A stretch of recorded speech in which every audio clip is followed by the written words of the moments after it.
these two naughty best friends skipped school for fun and went to a deep forest for an adventurous trip. However, the kids soon realized that a third uninvited guest has also joined them from nowhere. Let's watch the recap because what happens next will blow the brains out from everyone. The film takes place in 1985, beginning aboard a small private plane as a man dances to loud music and prepares for a rudimentary escape plan by putting on a parachute bag. He keeps throwing out of the plane numerous similar-looking red duffel bags, and soon we are shown the contents of these bags.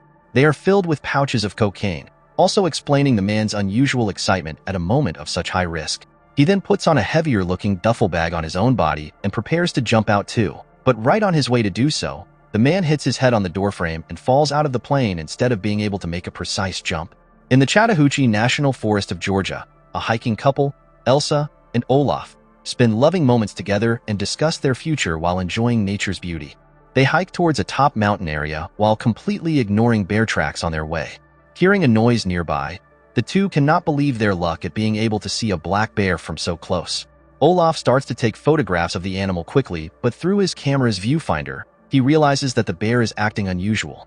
Soon enough, the bear is too close to the couple, with the animal clearly looking aggressive and its mouth and face covered with a whitish powder. As is evident to us viewers and not the couple from the chain of events, the bear has surely managed to consume some cocaine thrown out of the plane earlier. Despite black bears generally backing down whenever a human or animal they attack fights back, this cocaine-drugged bear chooses otherwise. Chasing the couple through the forest, it eventually attacks and kills Elsa while Olaf hides and manages to survive after seeing his wife ripped apart. That very same day, the private plane and the body of the man who had jumped out of it were found with cocaine packets worth millions of dollars in the bag that was on his body. A police detective named Bob arrives on the scene along with his assistant officer Reba and identifies the dead man right away. He was a known drug dealer by the name of Thornton and had been working for a drug lord named Sid who had ties with Colombian drug rings and sold their product in the USA. Although no cocaine is found in the debris of the crashed plane, Bob has a hunch that there must have been more drugs aboard. Meanwhile, the drug lord Sid calls up his trusted henchman David after seeing the news of Thornton's death on the news and orders him to retrieve the remainder of the drugs that had gone missing. Sid knew that Thornton must have thrown out the rest of the cocaine while flying over the Chattahoochee National Forest, as was the protocol among the drug ring. This was to ensure that the gang would know where to search for their drugs if their transport plane crashed, and could therefore retrieve them before authorities found them. He wants Davy to take his son Eddie as well. Eddie is taking the recent death of his wife very hard, and Sid hopes that this journey will help Eddie get straightened out. Davy tries to cheer up his compatriot, but is unsuccessful. In the local neighborhood of Chattahoochee, a woman named Sari resides with her young daughter, Didi. Working the profession of a nurse, Sari has to stay away from the house throughout the day and Didi makes use of this time to go on her mischievous adventures. Seemingly excited by nature and the great forest nearby, Didi's recent obsession has been to reach the exact location of a secret waterfall and paint a picture of it. The next morning, Didi skips school to go on an adventure into the forest and takes along her best friend from school, Henry. On the other side, Detective Bob receives news from an informant about the missing drugs and decides to go into the same forest. Before leaving, he asks Reba to take care of his cute pet dog since he believes Reba to be a good dog sitter. Didi and Henry are going deep into the forest because Didi plans to paint a picture of a secret waterfall. Her mom returns home in the interim and the school informs her that Didi has skipped school for the day. Sari also finds a map of the national forest among Didi's belongings. Knowing her daughter well enough, the mother rushes to the forest in order to find and bring Didi and Henry back. We are introduced to Forest Ranger Liz, who is putting on lipstick and fancy perfume in anticipation of seeing a local wildlife expert Peter, with whom she seems to have a romantic interest. Sari also shows up at the ranger station to ask for help in search of her daughter, interrupting Liz's flirtations with Peter. Although Liz tries to chase Sari off, Peter agrees to help Sari out and the three go off into the woods. While this is going on, the two kids are seen having fun and some food in the deep forest. Didi magically finds a brick of cocaine inside the bushes because otherwise the story wouldn't progress. They realize that the packet is full of cocaine, to which the little Henry claims to be a regular cokehead. Didi challenges him to do some cocaine in front of her, but he denies for some sensible reason. She then opens it up with a knife and decides to try some of it by herself. Having a tablespoon of coke, she comes to realize that it isn't as yummy as she had presumed. It is quickly revealed that they are not the only ones to have found the drug since the kids are completely unaware of the same black bear around them. Attracted to the smell of cocaine, the bear finally emerges behind the kids and attacks them. We cut back to David and Eddie, who is still extremely grieved and rather moping about his lost wife. Eddie is also not on very good terms with his father Sid, for although he used to work for him in his drug business, the son had refused to work in such a harmful and illegal profession in recent times. Sid believes that it was actually Eddie's wife who had convinced him to stop working with his father, and now that the wife is dead, Sid wants Eddie back on his side. They arrive at the same visitor center where we saw Liz earlier, and David takes some time to use the bathroom. The forest also has 3 troublesome teenagers living in the area, calling themselves the Duchamps Gang and attacking tourists for money and goods. The 3 teenagers come across David with the intention to mug him. Not knowing who he is, they try to attack David, even stabbing him with a small pocket knife, but they are easily taken down by the gangster one by one. However, David still gets a stab wound in his back which hurts him. Eddie also rushes in after noticing the disturbance and is shocked to see a messy bathroom. He then finds a packet of their cocaine on the bodies of one of the teenagers and wakes up one of them, Statch, to inquire about where they had found it. Statch says that the gang had found more packets of the drug inside the forest and had hidden them under a gazebo to retrieve them later and sell them for money. They take him into the forest in an attempt to retrieve the hidden cocaine. Detective Bob also reaches the same forest area to solve the missing drug case. It's not surprising at all to see that all characters in this film are coincidentally converging on the same forest area because the movie makers want everyone to get attacked by the cocaine-drugged black bear. Anyway, Sari and the forest rangers continue their search of the missing kids, but Liz seems rather disinterested in the matter. Sari suddenly hears Henry asking for help, and they find him too high on a tree. Henry warns them about the terrible bear who attacked them, but no one takes him seriously. While Henry managed to hide and protect himself, Dee Dee is chased further into the forest by the bear. Nonetheless, they suddenly hear some growling in the woods nearby, and the bear eventually attacks the rangers. The bear drags Peter away at first, but he manages to save himself for the moment. Liz then fires some shots into the woods, but successfully fails to kill the bear because people in this movie are able to shoot anything but the bear. Anyway, the bear appears behind Liz and attacks her, brutally throwing her away and injuring her. She gets up and walks away to get help because now the bear won't attack her, I think.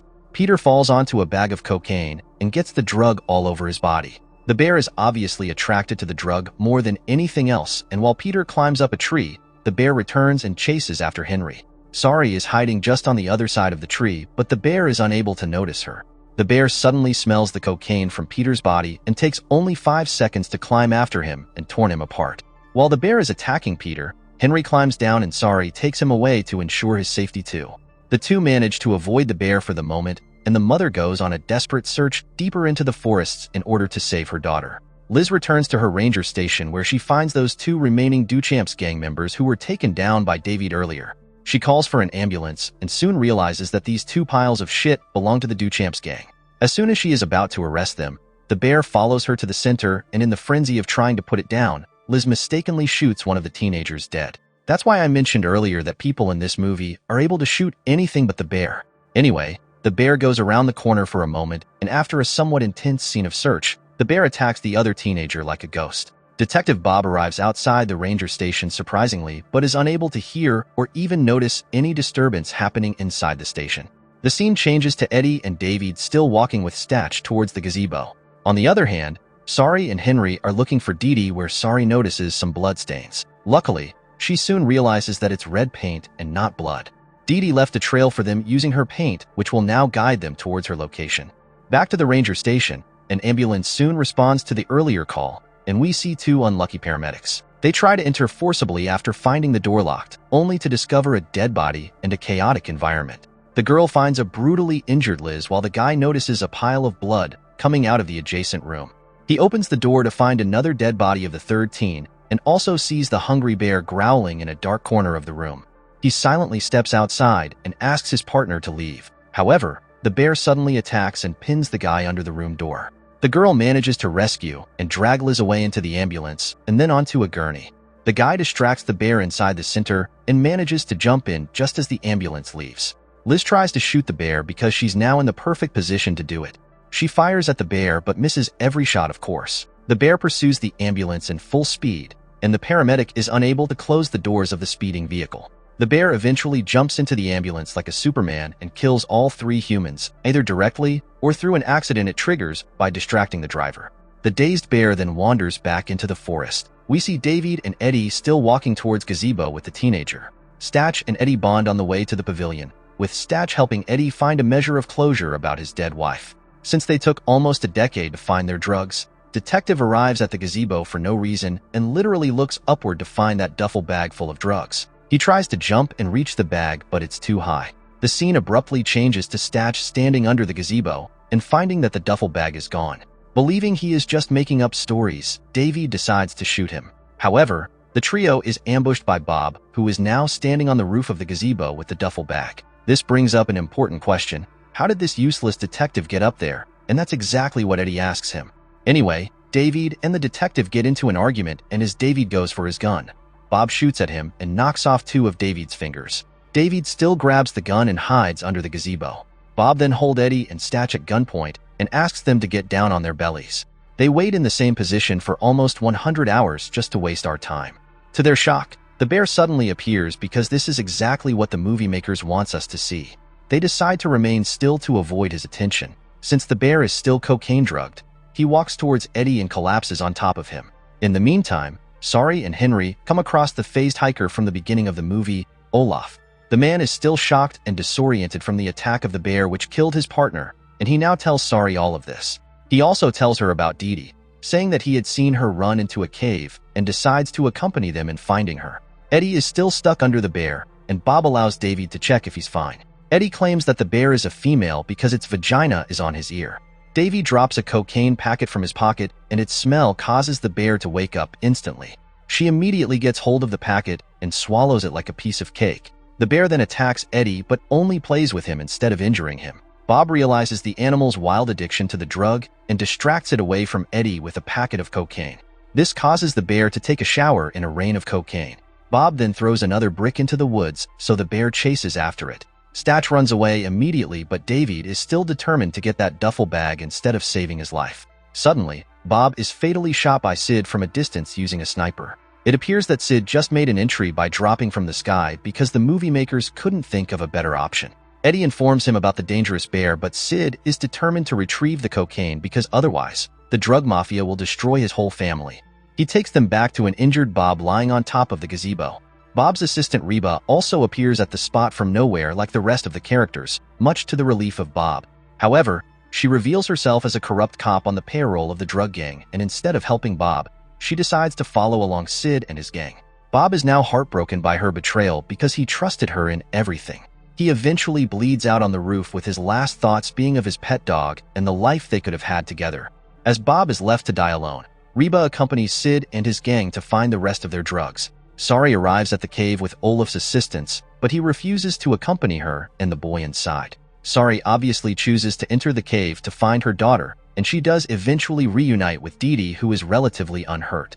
There are also 2 bear cubs inside the cave along with a duffel bag full of cocaine, and the cubs are also hooked on the drug by now. Hearing a commotion at the front of the cave and assuming it is the bear, they follow the cubs out of a back entrance. The back entrance dead ends on a cliff behind the waterfall, and this is also the secret waterfall that Dee Dee always wanted to visit. On the other side, Sid and the group manages to find the bear cave as well, which is not surprising at all according to the whole plot. Reba now wants to leave and abandon their plan, but Sid does not want to let this happen. He aims his gun at the woman, but David intervenes by standing in his way and letting Reba escape. Eddie had already been against his father, and for some time now, David too was turning against Sid. David also wanted to escape the place, owing to the dangerous nature of the cocaine-addicted bear, but it was because of Sid that he had to put himself in more danger. The 3 eventually find another of their duffel bags too, and the gang bumps into Sari and the kids behind the waterfall. Sid now threatens to kill everyone if the duffel bag is not retrieved. David and Eddie finally stand up to Sid, and a standoff ensues. Before the standoff is resolved, the bear returns to the cave. Being a mother to the 2 cubs, the bear is viciously protective of her offspring and attacks the 3 men. Sari senses the danger and decides to take the only possible escape route by jumping from the waterfall into a flowing river underneath. Seeing the 3 jump and also survive the fall, Eddie and David now follow, abandoning Sid at the cave. Sid shoots the bear and injures it fatally, and then tries to retrieve the remaining drugs too, dropping 1 packet in the process. As the packet falls and bursts open on a rock, the cocaine scatters all over the place, and some of it drops on the injured bear as well. This is enough to revive the animal as it regains all its strength and climbs back up on the rocky platform. Spitting out a bullet in a hilariously heroic style, The bear goes on to kill Sid and live happily ever after with its 2 babies and a bag full of cocaine. All the others successfully survive the waterfall, but David is fatally injured because he was also grazed by a bullet during the standoff. Luckily, Sari is a nurse, so she helps patching up David and treating his wounds. Everyone passes by the ranger station the following morning, and Eddie finds Reba waiting there. She ensures that she will cover their tracks and asks him to leave. Reba also gives Bob's dog to Eddie, who vows to live a better life going forward and to raise the dog. David appreciates having an animal not addicted to cocaine. Making an instant connection with the animal, Eddie adopts it and takes it to his son. As Sari and the kids walk off, they pass by Liz's dead body and the wrecked ambulance from earlier. The film then claims that none of the other bags of cocaine were found by the authorities and that there may still be bricks of cocaine in the forest to this very day. This keeps the possibility open that other animals could have also consumed cocaine and gone on a similar drug-fueled rampage. The film ends with unseen hikers taking a picture of the bear and her cubs. The 3 bears notice the hikers and attack apparently. The movie then reveals some mid-credit scenes in which the craziness of animals is maintained. Eddie's new pet dog is seen chewing into the severed fingers of David, which the man had kept in his pocket after losing them earlier in the film. Another scene reveals Statch from the Duchamps gang, who had survived the whole ordeal, had managed to take away another bag of cocaine. He is seen hitchhiking towards New York and is careful enough to not leave the drugs with a herd of sheep being transported at the back of a car he takes a lift in.